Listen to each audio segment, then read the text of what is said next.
अवधूत चिंतन श्री गुरुदेव दत्त। श्री गुरुदेव दत्त। श्री गुरुदेव दत्त। ओम शिव आदि शिव महाशिव सदा शिव शंकरा नमः। ओम शिव आदि शिव महाशिव सदा शिव शंकरा नमः।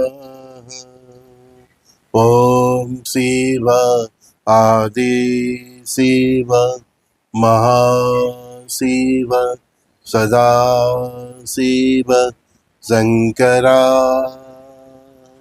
नमः। अवधूत चिंतन श्री गुरुदेव दत्त। श्री गुरुदेव दत्त।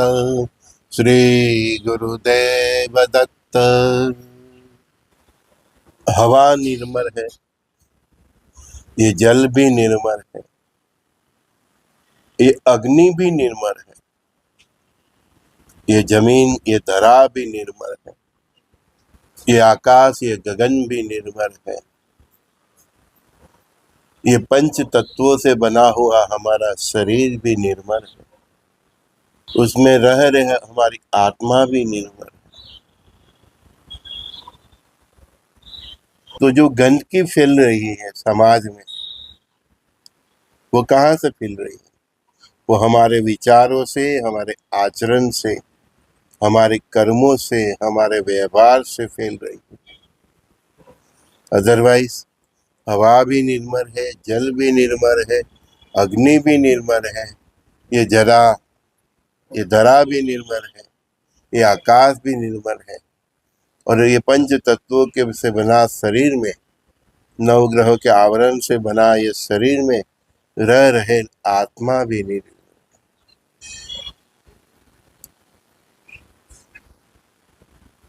हम गंदगी कैसे फैलाते? अखाद्य चीज, न खाने की चीज खाने से, न देखने की चीज देखने से।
हमें स्त्री और पुरुष के भाव से पर होना,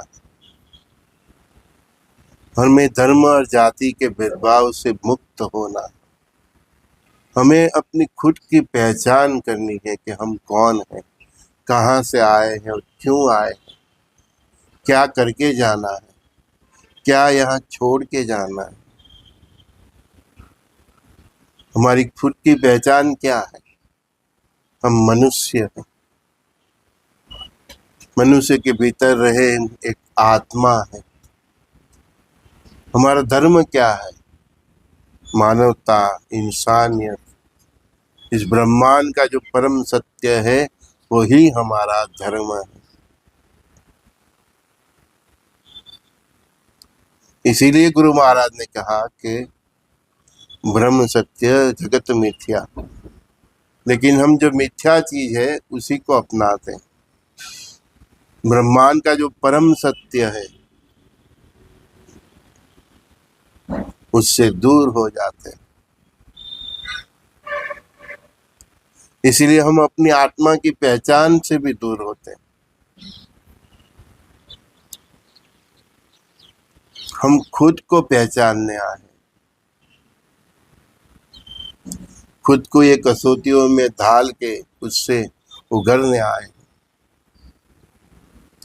लेकिन हम संसार से सार ग्रहण की बजाय बस केवल फरी फरी फरी फरी फरियाद करते रहते हैं, फिर बस। हम वो दिक्कतों से, हम दुख दर्द से, हम वो आदि व्याधि उपाधि से सीखने आए, और सीख के हमारे जो आने वाले वंशज है उनको सिखाने आए। हम संसार में से केवल सार ग्रहण करने आए। परमात्मा भी बहुत दयालु है। हमारी ये प्रोसेस में उन्होंने अच्छा हमको एटमोस्फियर दिया, फल दिया, फूल दिया, शुद्ध सात्विक खाना दिया। हम ठंड से मर रहे हैं तो हमको मकान दिया, वस्त्र दिए, कपड़े दिए, सभी ऋतुओं में हमारा रक्षण हो, उस प्रकार के जीने की हमको व्यवस्था दी। और वो व्यवस्थाओं को भोगवते भोगवते हमको ये संसार पार करना है, उस तरह से जीना। लेकिन परमात्मा की सुविधाओं को हमने भोग मान लिया और हम भोगी बन गए। हमारे कर्तव्य से हम दूर हो गए। भोग ये शरीर के लिए जरूर है, आत्मा का भोग तो आत्मा राम है। शरीर को पोषण चाहिए, भोग नहीं चाहिए।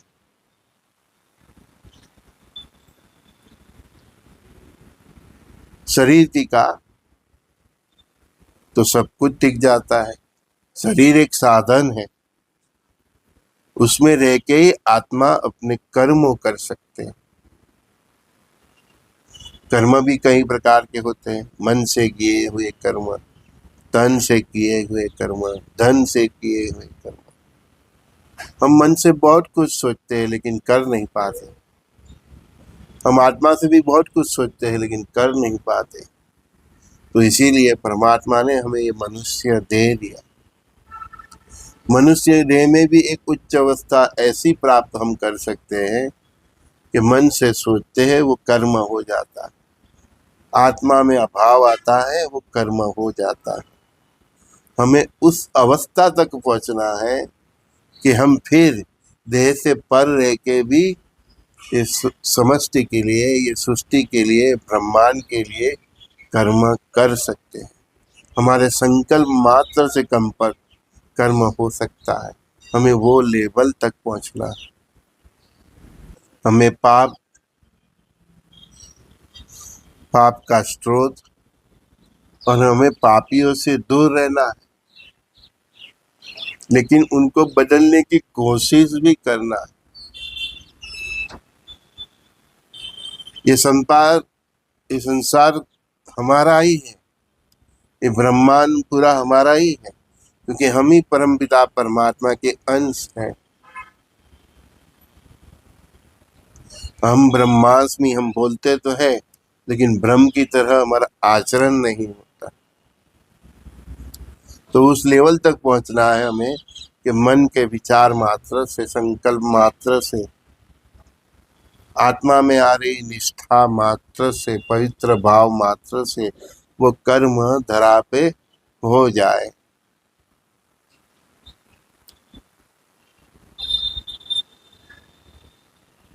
देखो, हर दिन सूर्योदय होता है, फिर अस्त हो जाता है। हर ऋतु में ये पेड़ पौधे खिल जाते हैं अपनी अपनी तरह से। कोई फूल देख के भूल जाता है, कोई फल देख के भूल जाता है। हमें वृक्ष से सीखना है। गाय माता को देखिए, वो खुद का दूध नहीं पीती। हमको दूध पिलाने के लिए वो दिन भर घास खाती रहती है, चबाती रहती है। सूर्यदेव को देख लीजिए, खुद तपते हैं और हमको उजास देते हैं। देवों ऋषियों को देख लीजिए, 24 आवर्स इस ब्रह्मांड के लिए ही अपनी श्वास लेते हैं। सबका कार्य दूसरे के लिए ही है, खुद के लिए कोई देव अपना कार्य नहीं करते। उनको आराम करने का कोई समय नहीं। कभी हमने देखा सूरज देव ने एक दिन की छुट्टी ली, हम उनको क्या देते हैं? हम अपने इष्ट देव को क्या देते हैं? हम अपने गुरुदेव को क्या देते हैं? बस हमें लेना ही सीखा, यहीं से हमें बाजी पलटनी। आज से हमें देना सीखना। हमारे देवों से भी हम कुछ सीखते नहीं, कि हम यहाँ देने ही आए।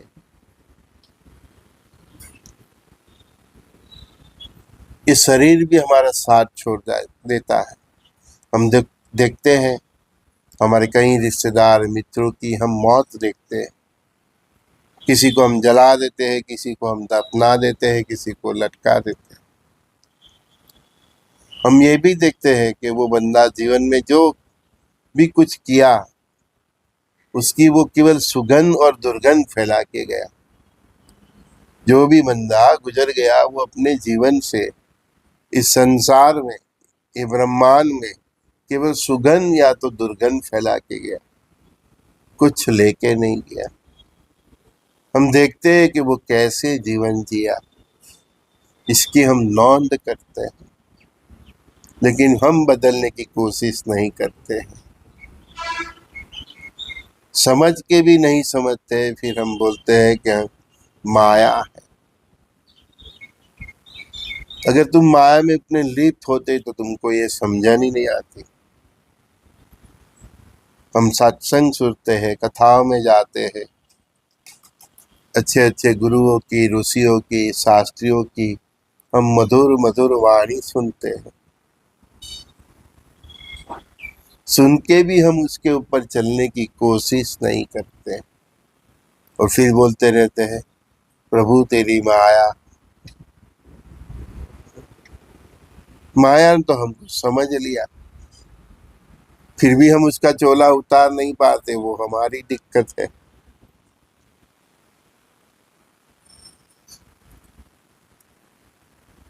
गुरु महाराज तो कहते हैं, मैं ये नहीं कहता कि तू पूरा धार्मिक बन जा, लेकिन धर्म समझ के तू कम से कम धर्म की सपाटी पे चलने की कोशिश तो कर। एक बार चल पड़ा तो कब धर्म के अंदर उतर जाएगा मालूम ही नहीं पड़ेगा। क्योंकि इंसान जब सत्य को समझ लेता है तो और सत्य की नजदीक जाने की कोशिश करता ही। इसलिए कोई भी गुरु उंगली पकड़ता है, बैठा है इंसान तो उसको खड़ा करता है, खड़े होते उसको चलने की प्रेरणा करते। लेकिन वो क्रिया तो हमें ही करनी। कोई हमको सहारा देता है, उंगली चिन्हता है, इशारा करता है, तो वो तक को हमें पकड़ लेना है। मैं और आप धर्म का प्रचार करने नहीं आए, धर्म से जीने आए। अगर आप धर्म से जियोगे तो आपका आचरण ही धर्म का प्रचार हो जाएगा। फिर से बोलता, मैं और आप धर्म का प्रचार करने नहीं आए, हम सब धर्ममय जीवन जीने आए। हमारा जीवन ऐसा होना चाहिए, हमारा आचरण ऐसा होना चाहिए, हमारा व्यवहार उसके प्रेरित ऐसा होना चाहिए, हमारे कर्मों ऐसे होना चाहिए कि सनातन धर्म का प्रचार अपने आप हो जाता है। हमारे व्यवहार से, हमारे आचरण से, हमारी भक्ति से सामने वाले को भक्ति करने की प्रेरणा मिले तो समझो कि आपका जीवन धर्ममय है। शास्त्री हो, ज्ञानी हो, उनको भी उतनी ही बातें बोलनी चाहिए जितना जीवन वो जीते हैं। जीवन जी के जो अनुभव किया है वो ही बोलना चाहिए। शास्त्रों में तो ज्ञान का भंडार है, लेकिन अनुभव नहीं किया तो आप जो बोलेंगे वो वाणी का प्रभाव नहीं पड़ेगा, सुनने वाले के हृदय में वो बात उतरेगी ही नहीं। सनातन धर्म के विश्व में ये राष्ट्र समंदर है। उसमें अपने विचारों की, अपने व्यवहारों की गंदगी मत फैलाओ। ये ऋषि मुनियों का देश है, और यहाँ जो भी इंसान जन्म लिया है उसके पूर्वज से सब वो ऋषि मुनि को ही संतान है। लेकिन कुछ व्यवस्था ऐसी हुई कि हम धर्म में, जात जात में बट गए। मनुष्य के कर्मों से उसकी पहचान होती थी, और आजकल उसकी अतक से, सरनेम से पहचान होती है।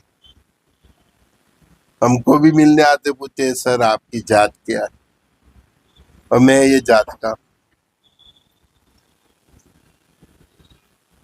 मुझसे क्या चाहिए, गुरु के पास से क्या चाहिए। हम स्कूल में भी पढ़ते हैं तो ये मेहता साहब है, ये शास्त्री है, वो मेहता है, शास्त्री है, सुवर्णकार है, कलाकार है, मेहमान है, मराठी है, कुछ चाहे कुछ भी हो, गुरु से ज्ञान प्राप्त करो।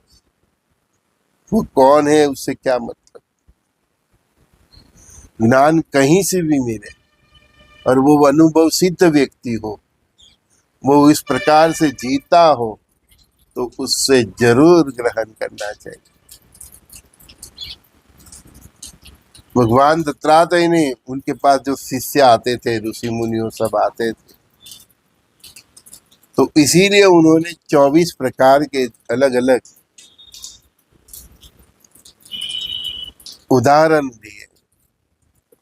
जिसको दत्तात्रेय के सब 24 गुरु बोलते हैं ना, दत्तात्रेय के 24 गुरु नहीं थे, तो वो 24 प्रकार के अलग अलग उदाहरण अपने शिष्यों को, अपने पास जो भी ऋषि मुनि संत जो भी आते थे, उनको 24 प्रकार के उदाहरण देते थे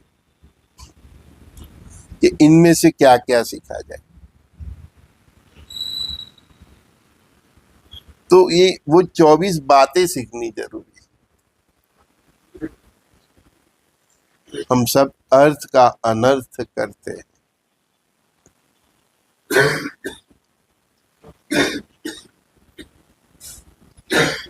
ज्ञान से परमात्मा को समझा जा सकता है। ऐसे तो नो वन इज हियर जो भगवान को समझ पाए, लेकिन ज्ञान से हम सनातन धर्म और भगवान को समझने की कोशिश करते हैं, और हमारी कोशिश भी उतनी ही सफल होती है जितनी परमात्मा की कृपा होती है। जिसके ऊपर परमात्मा की कृपा होती है उसके आगे ही परमात्मा उसका स्वभाव खुला करते हैं, इस ब्रह्मांड के रहस्य को उजागर करते हैं। लेकिन परमात्मा तो प्राप्त करना है तो प्रेम से ही प्राप्त किया जा सकता है, भाव से ही प्राप्त किया जा सकता है, भक्ति से ही प्राप्त किया जा सकता है। तो जितना भी भक्ति करो, जितना भी करो, कुछ भी करो, भाव से करो। रास्ता कोई भी अपना लो, नाम जपो, भजन करो, कीर्तन करो, नाम लिखो, जपो, कुछ भी करो, लेकिन जितना भी करो भाव से करो। परमात्मा भाव के भूखे हैं, आपके व्यंजन के नहीं। एक फूल भी अर्पण करो तो भाव से करो, एक पेंडा भी अर्पण करो तो भाव से करो। वो 56 भोग जैसा है। अगर भाव इतना, मैं अपने प्रभु को खिला रहा, मैं अपने प्रभु को भोग धरा रहा, भाव जो जगत को सब खिलाता है, जिसकी वजह से ही सब 56 व्यंजन है, हम उसको भाव से देते हैं। जैसे हम अपने बेटे को 10 रुपए का सिक्का देते हैं, पिता ही अपने बेटे को 10 रुपए का सिक्का देता है, फिर वही सिक्का 2 दिन बाद 3 दिन बाद वो बेटा अपने पिता को प्रेम से देता है और पिता प्रेम से स्वीकार कर लेते हैं, सिक्का तो उसका ही दिया हुआ है। तो इसी प्रकार हमारे पास जो भी धन धान्य समुद्री है वो उसकी ही दी है, लेकिन हम उसको प्रेम से जब अर्पण करते हैं तो वो प्रेम से स्वीकार करता है, जैसे एक पिता अपने बेटे से, बच्चे से, बेटी से दिया हुआ सिक्का प्रेम से स्वीकार करते। एक माता रसोई बनाती है, बहुत बढ़िया बढ़िया बनाती है, और जब माता अपने बच्चों के साथ खाना खाने बैठती है तो माता अपने हाथों से अपने बच्चों को खिलाती है, फिर वही बच्चा अपनी माँ को देख के वो अपनी माँ को भी खिलाने की कोशिश करता है, खिलाता है। बस ऐसा ही हम बच्चे हैं, हम हमारे माँ बाप को प्यार से ऐसे बस भाव से अर्पण करो। तो सच्चा प्रेम तो वही है कि वो व्यक्ति, वो मनुष्य, वो दिव्यात्मा उसकी भर की भक्ति, तपस्या, जब तब को भी परमात्मा को अर्पण कर देता है। अर्पण होता है, फिर तर्पण भी होता है। हम यज्ञ करते हैं, वो भाव से हम आहुति देते हैं, स्वाहा बोलते हैं। कुछ भी करो भाव की करो, क्योंकि सभी उसी का ही है। मैंने अभी बताया कि पिता 10 रुपए का सिक्का देता है, वही सिक्का वो बच्चा 2 दिन 4 दिन का पापा को इतने प्रेम से देता है ना। माता अपने बेटे को खिलाती है, वही बेटा वही थाली में से अपनी माँ को प्रेम से खिलाता है। बस हम वो ऐसे बच्चे हैं, परमात्मा हमारे माँ बाप है, सब कुछ उनका है, सब कुछ उनका ही दिया हुआ, हमें उनका ही दिया हुआ जो भी है हमारे पास, उसमें से उसको भाव से अर्पण करना है।